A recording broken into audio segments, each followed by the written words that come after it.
முக்கியம்ன்றதை நம்மளுடைய அறிஞர் பெருமக்கள் சொல்லியிருக்காங்க. வள்ளுவனே பனைமரத்தின் சிறப்புகளை பற்றி சொல்லியிருக்காரு. பனைமரம் அவ்வளவு ஒரு சிறப்பானது. இந்த பனைமரத்தில் எவ்வளவு நன்மைகள் இருக்குன்னு அப்படின்னு ஒரு சின்ன வயசுல இருந்த ஒரு பனை தொழிலாளராக இருக்க ஒரு தம்பி, இவருடைய name Siddharth, good name. 3rd standard தான் படிக்கிறாரு, 3ஆம் வகுப்பு தான் படிக்கிறாரு.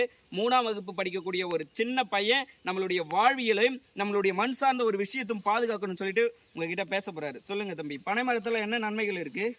பனைமரம் தண்ணியை சேர்த்து வைக்கும். அப்புறம் அதுலேருந்து நார்லேருந்து இலை வரைக்கும் வர பொருள் எல்லாமே நன்மை கொடுக்கும். அடுத்து ரொம்ப குளிர்ச்சியானது. பார்த்தீங்களா, ஒரு சின்ன பையனுக்கு இருக்கிற விழிப்புணர்வு கூட நமக்கு இல்லை.